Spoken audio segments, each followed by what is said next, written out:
Yo! Yo! Yo! Gurt is what we're making today. A whole gallon of it. You even get a byproduct of whey. You can use it for cooking, baking, watering your plants, all kinds of stuff. Baking bread. All it takes is a gallon of milk and a little bit of good quality yogurt to start it with, and you get a whole bunch of Greek style yogurt. You can do organic, you can do any kind you want. For the price of a gallon of milk, which is what, $3 to $5, maybe more if you're doing really nice milk, or if you're doing really nice milk, or if you're doing really nice milk, or if you're doing really nice milk. Anyway, let's get started. So making yogurt is extremely simple, but there are a couple key steps that you don't want to neglect. The only thing that you're going to need for ingredients is 1 gallon of milk, and we use the best quality milk that we can get, because the better quality milk you use, the better quality yogurt you're going to get. If you're into organic or things like that, get organic milk, and then you'll have organic yogurt at the end. The second thing you need is 2 tablespoons of yogurt starter, and by yogurt starter, you're basically just you want to use a good quality yogurt, like a Greek yogurt or something like that. Make sure it's a plain yogurt, and you just need just a little bit. And all that does is it makes a culture for the new yogurt to start with. And then after you make your first batch of yogurt, then you'll have that yogurt to use as your starter for the next time.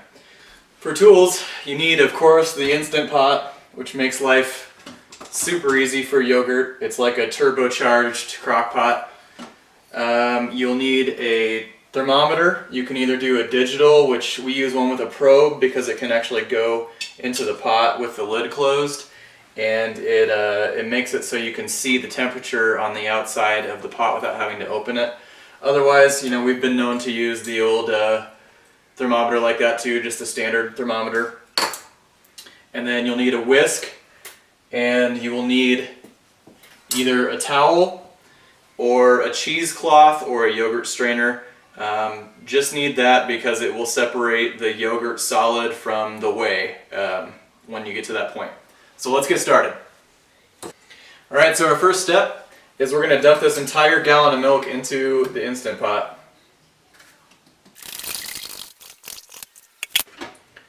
Okay, next we're going to close the lid. And then make sure that your valve's closed. We're going to go to the yogurt setting. And you want to adjust it until you're on boil. Okay, and then during the boil cycle, you're going to want to remove the lid and whisk the milk a couple times just to get it going. We're trying to get the milk up to 180 degrees. Alright, it's been about 10 minutes. I'm going to go ahead and whisk this a little bit. And just check my temperature quick. It's at about 150. Alright, it's been a little bit longer. I'm going to check and see where we're at.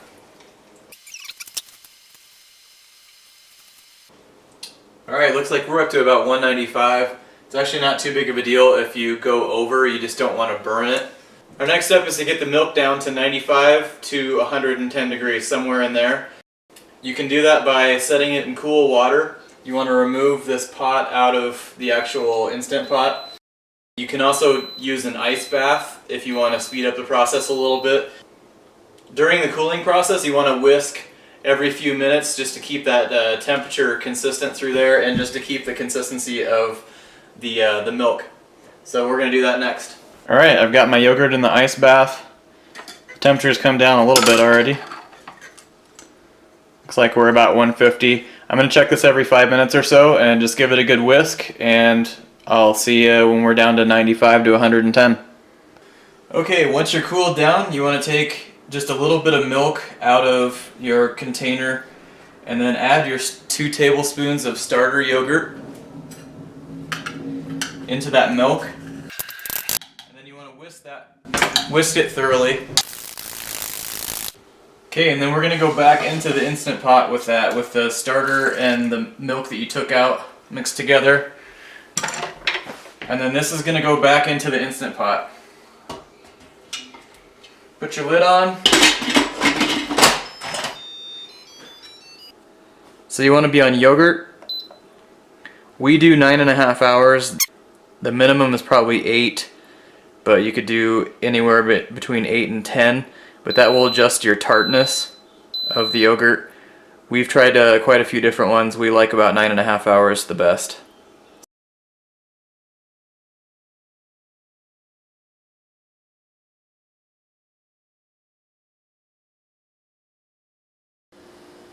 There you go, I kind of made a mess of mine. That will separate all the liquids.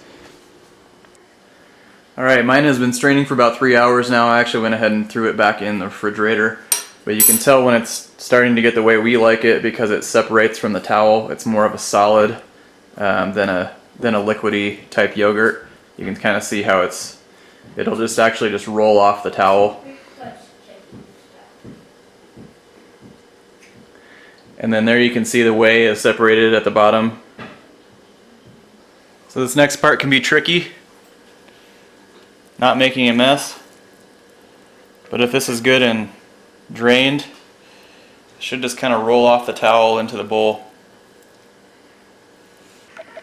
So there you go, there's the finished product. You can see ours is real thick. That's the way we kind of like it. But you can, if you want a different consistency, just don't strain it as long or don't strain it at all. It just needs to go in the fridge and it's ready to eat. Well, I got my whey all bottled up. We like to use it for baking bread and putting in and baking with it, all kinds of stuff. It's real handy to have. It's full of protein. It's got a lot of, and it's a byproduct of what you're making. And of course, you get a whole gallon of yogurt, and it's hard to beat. It's great on tacos. It's great as a substitute for sour cream or for cooking. Or you can just eat it in a bowl with some nuts and fruit and whatever, honey on it. It's awesome. This is Retired at 40. Remember to live life simple. We'll catch you next time. Yo! Gert is what we're making today.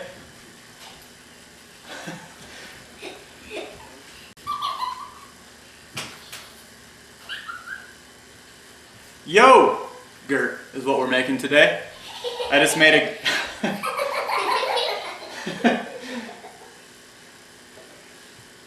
Alright, don't laugh, please. Yo! Alright, we'll pick up.